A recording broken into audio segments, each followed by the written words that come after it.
Welcome and thank you for joining the first Insider Tips webinar of the season. Tonight, we're going to talk about the biggest part of National History Day, which is research. My name is Vania Boland, and I'm the state coordinator for the National History Day in Iowa program. As always, if you have any questions or concerns about anything in this webinar or anything regarding the National History Day program, please give me a call or send me an email. Couple notes about tonight, you are muted and your video is turned off. So if you have any questions at any point during the presentation, please submit them in the chat box and I will take a peek and look to see if we have any questions. So tonight we are going to talk about beginning steps, so picking out topics that make a connection to the theme. We're going to talk a little bit about historical quality, that 80% of your project, and National History Day requirements. We're also going to learn from a professional. I'm going to introduce our special guest here in the next slide. And towards the end, we're going to talk about citations, how to cite all of the sources that you use, and the special annotated bibliography. All right, I would like to now introduce my colleague, Andrew, who is the editor of Annals of Iowa with the State Historical Society of Iowa. Andrew, could you introduce yourself and share some of your background with us? You bet. My name is Andrew Klumpp. I'm originally from Sanborn, Iowa, which is up in northwest Iowa in O'Brien County. And I have gone to school here at I went to college at Northwestern and went on to Duke University and finished with a PhD from Southern Methodist University. My work every day is editing and working with historical writers, researchers. I work with professional historians who are writing and researching Iowa history every single day. So this research and writing and thinking about Iowa history and just history in general is part of what I do day in and day out. And I'm excited to talk to you all tonight. Well, thank you so much for being here, Andrew. We're so excited to have you with us. All right, so before we start talking about research, we need to go over the theme and topics. Students need to have a good understanding of the theme and find a topic that makes a strong connection. So understanding the theme. The theme is designed to be big and broad on purpose to give students a lot of leeway. So your task as a student is to justify how your topic fits into the annual theme and demonstrate historical significance, which we're going to talk more about in the next couple slides. This year's theme is debate and diplomacy in history. And we really want students to try and focus on both words. You are allowed to just focus on one, but please keep in mind, the stronger projects are going to be able to hit on both debate and diplomacy. And a lot of times when you're looking at topics on either word, they can connect to the second word. So please keep that in mind when you're thinking about topics for debate and diplomacy. Finding a topic. So students can select any topic they want. It can be local Iowa history, it can be national, it can be a world-focused topic. But as you're looking at potential topics, I want you to think about the following questions. Does my topic connect to both debate and diplomacy? What debates took place? What were the topics of these debates? And did diplomatic exchanges occur? If so, between whom? Why is this story important to our understanding of history? This is a big question, and I do want you to take some time and talk with your teachers and try to defend your topic. We really want to make sure the topic you're selecting, that you're able to explain why this topic is important to our understanding of history. You want to be able to fully explain its impact. Why is it important to learn about? Are there enough resources available for me and my team to analyze this topic? I want you to also keep in mind, when we're looking at potential topics, we want to look at topics that are at least 25 years into the past. That way there are enough primary and secondary sources for you to do a proper analysis on your topic. I also want you to think about, am I still going to like this topic in 6 months? You've got to keep in mind, you're going to be working with this topic for a long time, a good couple months. Are you still going to be as interested come contest season in spring? So those are the couple questions I want you to keep in mind when you're looking at topics. Teachers, I also want to make sure that you visit the National History Day in Iowa website and review the theme graph organizer on the theme page. The national office has developed a fantastic theme organizer to help kids select topics and narrow them down and make sure that they can start building that historical argument. So please take a visit to the National History Day website and check out the theme page, Debate and Diplomacy. All right, so let's dive into some more specifics. So we've got a topic down, we have a good understanding of the theme. So what is it we need to start focusing on as we do our research? So as you start exploring the topic, we need you to focus on historical significance and the historical context of your topic. This is 80% of your project. This is extremely important as you're reading through resources, as you're trying to develop an argument, determining the short-term, long-term impact. So let's go over these two H's. Historical significance means understanding a topic's development over time and its influence. So what was the impact my topic had? What was the short term? What was the long-term impact? And how does it impact us today?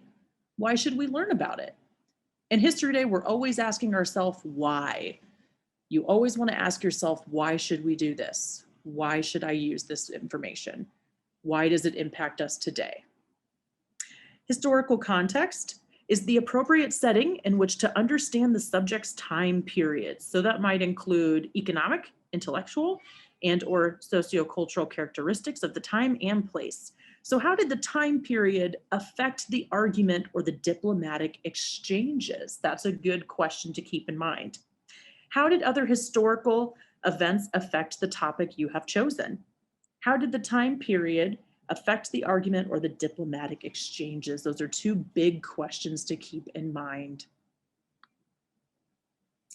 And as we dive in to conducting research, we want to focus on primary and secondary sources. So quick, we want to go over what these two items are.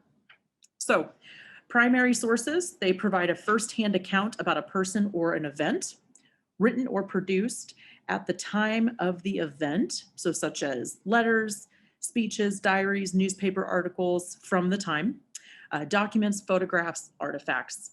Secondary resources, sourced by an author who was not an eyewitness or a participant in the historical event or period. Examples, so such as school textbooks that are right in your classroom. Biographies, encyclopedias, applies to descriptive articles or information found in the internet, on the internet. So Andrew, I do want to quickly turn it over to you and see if you have any suggestions or feedback about primary or secondary sources. But I do know in a couple slides you're going to go over your process too. But since we're on this slide, do you have any thoughts you'd like to share?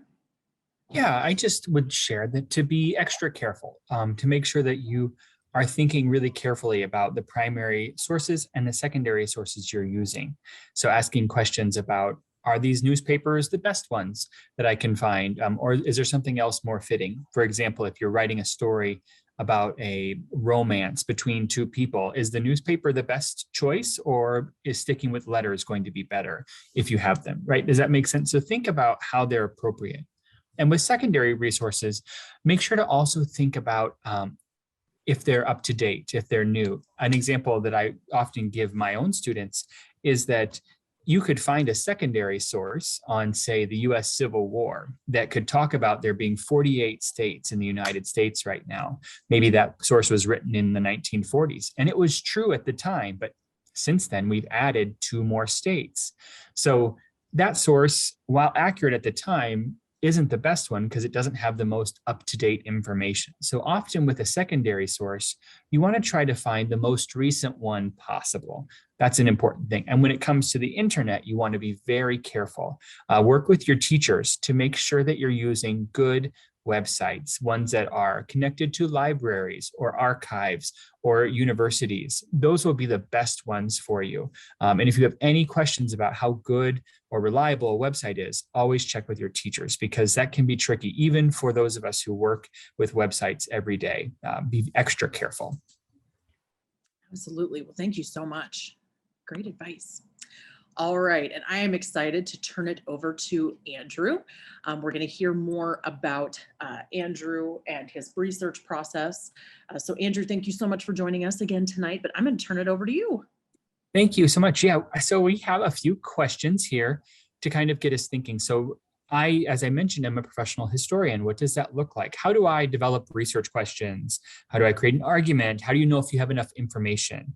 And where do I look? Those will be some of the things I hope to talk about. And feel free to drop any questions that you have onto me, or you can send them on to Vania, and she could forward them to me too at a later time. But my first slide talks about starting with kind of three things that you need. You need a good question, you need a good book, and a good plan. This is how I start every time.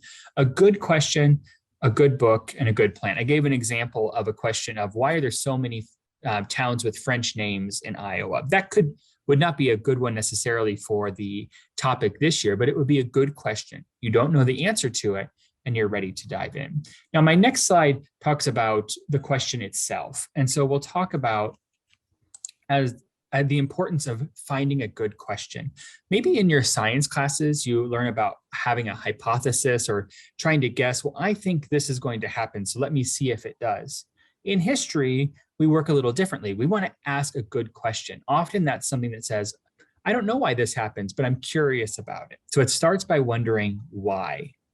Some marks of a really good question are going to be when there's not a simple answer. So not that those questions aren't good, but good questions for research projects, I should say, a good research question. So a good research question would not be, who was the first governor of Iowa? You can find that out. When did Iowa become a state? 1846.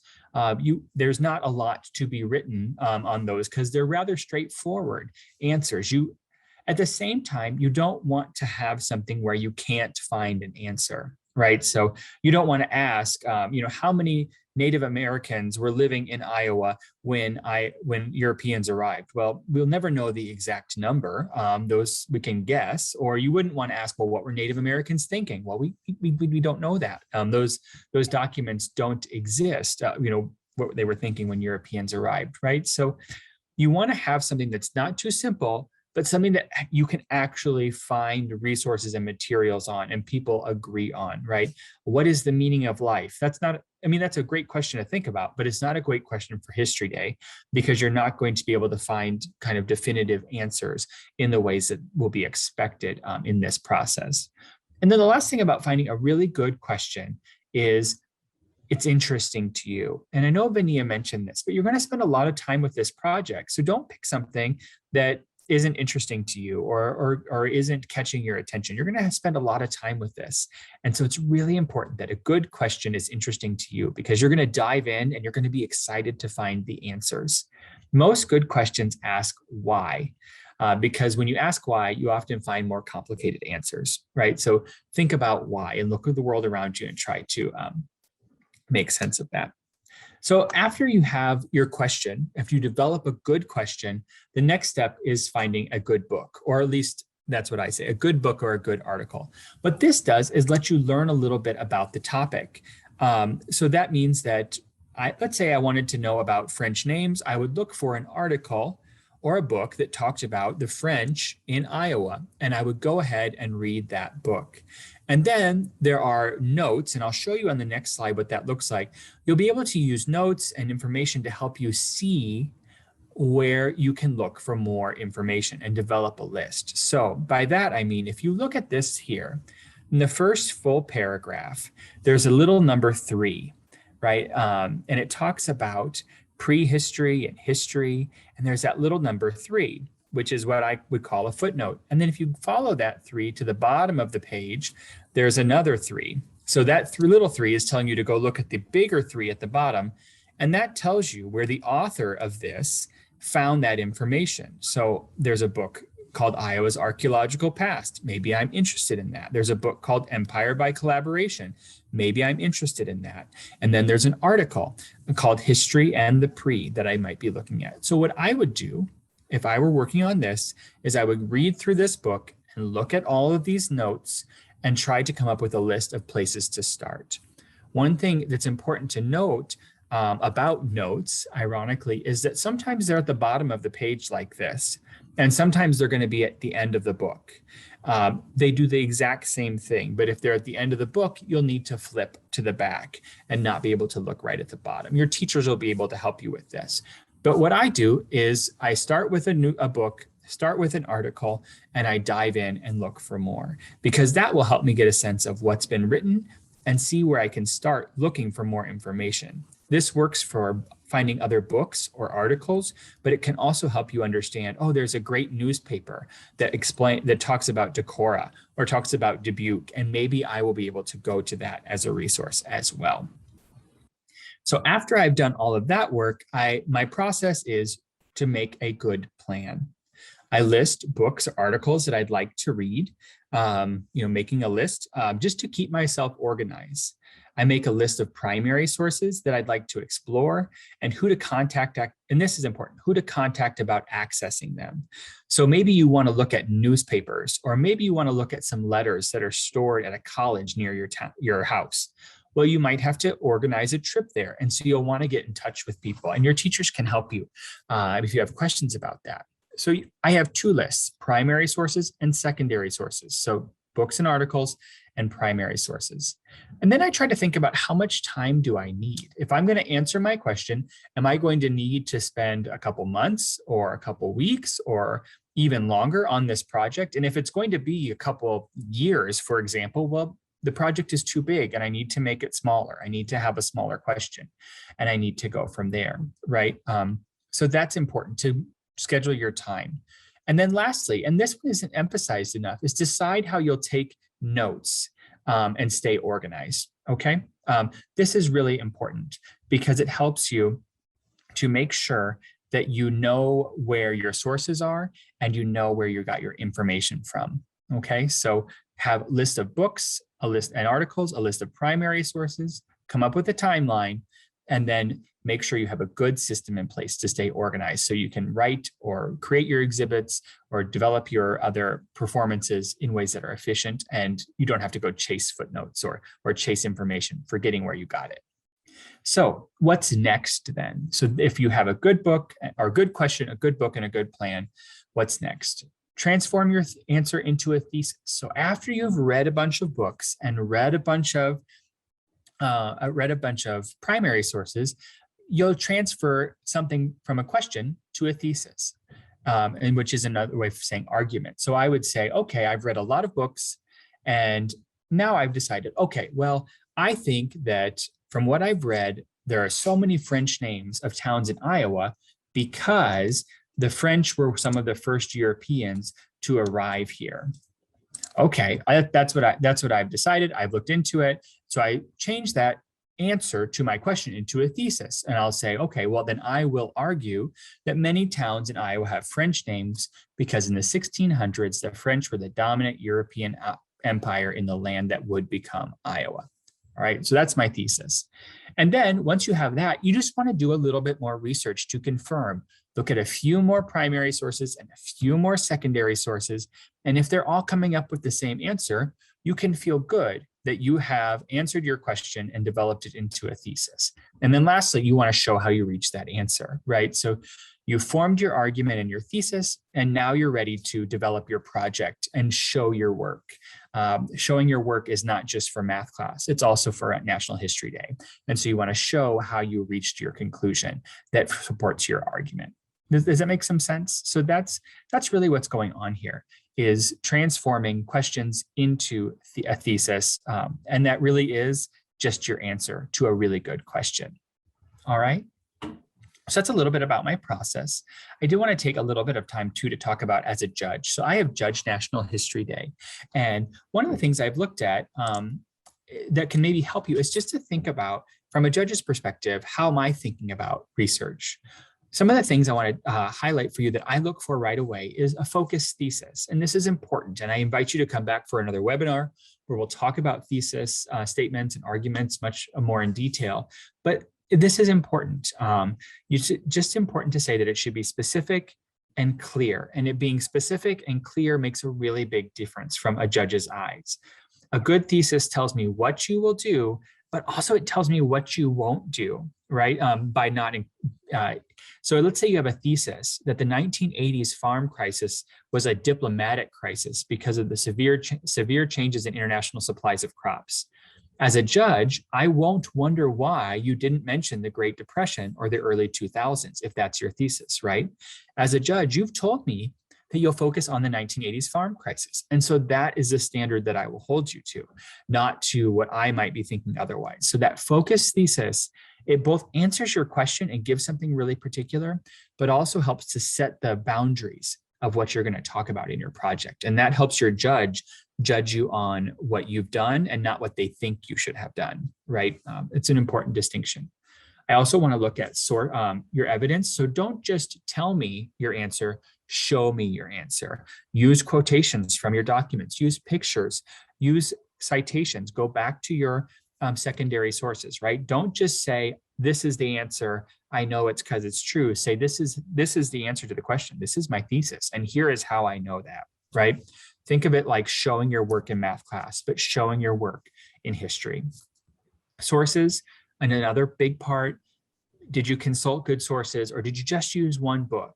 We notice as judges, if you use one book throughout the entire thing, your entire project, and then you just have a few others that are sprinkled into a bibliography that you maybe use once or twice.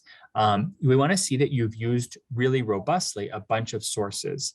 And did you read or at least look at more recent scholarship and primary sources from the era, right? Did you look at things that scholars have been talking about now or historians have been writing now? And did you look at stuff from the earlier, the period that you're writing about? So if you're studying the Civil War, a book from 1945 isn't the best choice.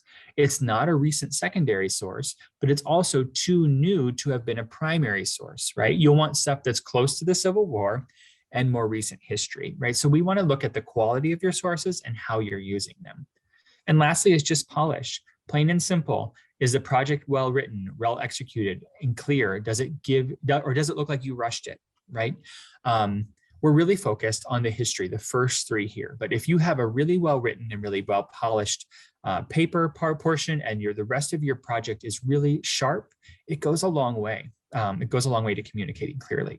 So that, from a judge's perspective, is some that I would mention too. So that's a little bit of my project process, and also as a judge, how I would begin to look at projects and how I assess those that stand out from the crowd. Thank you so much, Andrew. That's such great information to share. And I'm sure a lot of other History Day students are going to maybe take some of your process. So thank you for sharing. All right, so I'm taking a look into our chat box for questions, and I'm not seeing anything. So you know what? I think we can go ahead and move on to citation styles. All right, so why should I cite my sources? Let's talk a little bit about citing resources. So as a National History Day student, you're required to cite all resources in your project. But why is that? Why is it so important to cite a source? Well, it's important because it's responsible. You can be a responsible scholar by giving credit to other researchers and acknowledging their ideas. These scholars are helping you to defend your thesis statement. They did a lot of research, organizing, and drafting to craft what you are using as research in your project. It's important to cite your sources in order to avoid plagiarism by quoting words and ideas used by other authors. As stated in the National History Day Rulebook Rule 19, failure to credit sources is considered plagiarism and will result in disqualification. Lastly, to allow your reader to track down the sources you used in your project. So by citing sources accurately in your annotated bibliography, judges will be able to look up the sources you used, and others who are viewing your annotated bibliography, just like when you're reviewing a book, or like Andrew showed, reviewing an article, if there's a source that someone used that you'd like to look up, that's why we cite, so that we can properly locate it. All right, so what should I cite? What is the proper things that I should cite? So direct quotes of more than one word. So if an author's words are powerful, or you need to be specific for your argument, the author's words can be used as a direct quote. Paraphrasing or summarizing, if you want to use someone else's idea to help you make your point or to support your own ideas. In this case, you would translate the ideas into your own words. Information which may be common knowledge but is still unfamiliar to your reader. This would also include statistical information which may be familiar information but still requires confirmation. So not just books or articles should be cited. Any source that you use for information can be cited and should be cited, including interviews, websites, TV programs, etc. So whenever you are not sure if something should be cited, we want you to err on the side of caution and cite it anyways. Or you can send me an email or talk with your teacher. So I just posted up the National History Day rule, so everyone is aware that it is a requirement for you to cite all of your sources. All right, so let's dive into the 2 citation styles that we can use for National History Day. We have the Modern Language Association, or MLA, commonly known, and Chicago Manual of Style, or what we refer to as Chicago style. So Chicago style is used frequently for history subjects, while MLA style is used more for papers on English subjects. But both styles of writing, however, may be used to create papers or used for National History Day projects or any subject in the humanities, which is such as social studies. So MLA, the style is typically used for papers or English subjects, and it uses in-text citations. Chicago Manual of Style is used frequently for history subjects. It uses footnotes, just like in the example Andrew showed us earlier, where the citation is placed at the bottom of the page. Endnotes, where the citations are placed at the end of the paper on a separate page. So both styles are used to create projects for History Day. There is no requirement or, for example, for state, we allow any MLA or Chicago style citations. I have had teachers ask if they can use a different style for when they're working on the project in the classroom. At the district level, we're more flexible with the style citation you choose, but when you come to the state contest, it needs to be MLA or Chicago style. And Andrew, I know that you have mentioned that you frequently use Chicago style. Would you like to share any advice or suggestions or feedback regarding using this citation style? Yeah, I would just say to be careful with it and follow the guides. I work with this every single day, and I do still go back to the guides that are online and that we'll have links to and check things almost every week. So don't feel bad if you want to go check things out with Chicago. It can be complicated. Do your best, be consistent, and frequently go back to those guides because they're going to be your best bet. I still use them as a professional. We're always still mastering citations. So just be careful and make sure to use your resources well because they'll be important. All right, thank you so much. So how to start? So we want to determine which style we're going to use, and we need to identify the source. So is it a book, a quote, an article, government document, etc. And here are the 2, I've made the links to Purdue OWL. OWL Purdue is what I use. That's just my preference, but there are a lot of different resources online. So I've put the links here, students or teachers, if you'd like to use those. All right, so let's focus on MLA. So I'm going to walk through the different steps. I won't give too much description, but I just wanted you to see what is required for both citations. So for MLA, you'll need the author, title of the source, title of container, other contributors, version, number, publisher, etc., publication date, and location of where you found it. A special thank you to Purdue University for sharing this on their online writing lab. That's a great resource for you to use. How to cite in Chicago. So core elements, you need author names, titles. So if it's a book or a journal, they're italicized, articles, chapters, poems, etc. Publication information. So you'll need to list the year published after the publisher or journal name. Punctuation. All elements are separated by periods. Once again, Andrew, do you have any suggestions or feedback? I know this is more specific, but anything you'd like to add? Yeah, if you're using Chicago, one thing to be aware of is there's often different guidelines for footnotes versus bibliography. Most of you will just have the bibliography, which is great. But if you're writing the paper and you want to use footnotes, make sure that you attend to the difference in how they want things. A lot of it it's largely replacing periods with commas and switching the order of your name. It's a small difference, but it's mostly for paper folks. But just to be aware that if you're working in papers, that Chicago does have footnotes cited, formatted slightly differently. And any guide online will talk you through that too. So you'll have those resources there. Thank you, Andrew. And I always like to share this resource that was given to me by another teacher. They use a source tracker. So this is a great tool for other students or teachers, if you've never tracked your resources like this, is to take an Excel spreadsheet and list out every single source that you find or you use. So you can record the source, you can pull the quote or what information you're using from that source. In your own words, put together 3 to 5 bullet points of what you've pulled, so you can later use that for your annotations. Short-term, long-term impact, was that explained in that source, etc., and what type of source it was. So this is something that can help you later on as you start to build your annotated bibliography, but this is also a great way for you to record those resources so you're able to keep track of all your information and if you need to go back and pull that resource. All right, I will take a peek at the chat box. All right. Vania, Yes. I just wanted to mention that resource guide that the teacher shared is when I talked about organization in my earlier process, this is a great example of how someone has chosen to do that, right? So when I talk about organizing your sources and keeping track of things, this is a really great example of what that could look like. Fantastic, thank you. Organization is a big part of History Day and research in general.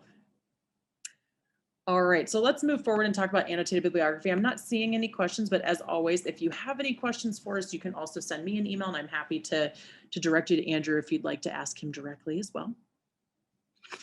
All right, so the annotated bibliography.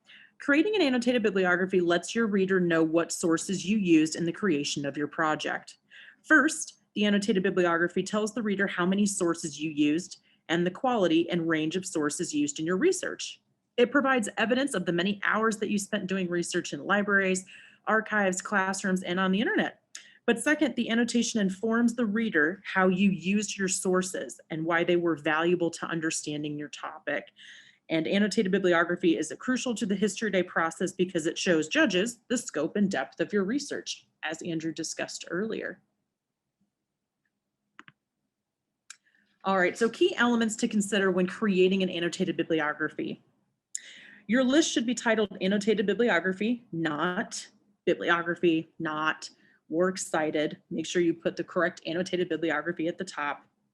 Divide your bibliography into 2 sections. So the first would be labeled primary sources, and then the second would be secondary sources. And each section entry should be alphabetized by the first word, including A, and the. Building your annotated bibliography. So you should be building this bibliography as you conduct your research. This is not something to wait until the last minute. And that's another great way to use that tracker. It will help you. It will be a streamlined process to when you go to build that bibliography. So do not wait till the last minute, please, please. Please don't stress your teachers out like that. All right, another option we want to share is Noodle Tools, which is a web-based program that will help you create a polished, accurate, annotated bibliography and help keep track of note cards in the quotes and paraphrases where you found them in your sources. So if you've never heard of Noodle Tools before, please ask your teacher about that, or if you'd like to ask me about that, happy to share some additional resources with that. And I do have an example of it here at the end of these slides. But create an annotation to support that citation. So we want to give the reader a hint about what he or she could find in the source. So 3 components of a good annotation. It identifies what type of source it is. So is it a song, poem, book, website, etc.? We want to share what it is. How was the source used? So where did you put it in your project, or what did it help you determine? What information did you use? And how did the source help you understand your topic and help you create the project? All right, and that Noodle Tools I mentioned here is the link if you would like to take a look at that. I've had a lot of teachers tell me what great success they've had with Noodle Tools to get their students started to build an annotated bibliography. I know that there is a price with it, but I know it is pretty cheap. And I'm happy to reach out to other teachers to see if there are other platforms such as Noodle Tools. I believe there's EasyBib. But EasyBib and Noodle Tools are the big ones that History Day uses. And I know they do have a partnership with History Day. So please take a look at that resource for potential assistance. All right. We do not have any questions. So one of my last slides here is if you do need additional assistance with the research process, please, please, please don't hesitate to reach out to us. You do have an option to sign up for a History Day mentor. So National History Day mentors are NHD alumni that have come back to say they want to help other students. So if you need research assistance, meaning you need help finding certain sources or you're just having difficulty finding information on your topic, maybe you want somebody to take a look at the research you've done thus far and give you feedback, or maybe you want someone to edit your thesis. Make sure to submit for a National History Day mentor and we can get you paired. So here are some links for MLA formatting and Chicago formatting, and EasyBib and Noodle Tools, which are two other great resources that I mentioned for you to take a look at. And as always, with any History Day project, I highly recommend you become best friends with your English or social studies teacher or even your local librarian. They are fantastic resources for you in the classroom. All right, as always, if you have any questions about anything we talked about tonight, Andrew's process, getting started with research, how to cite a source, please don't hesitate to reach out to us. If you would like to talk with Andrew about anything he mentioned in his process, I'm happy to direct you to him as well. And Andrew, I also once again want to say thank you so much for joining and taking the time to share your research process with us. It means a lot.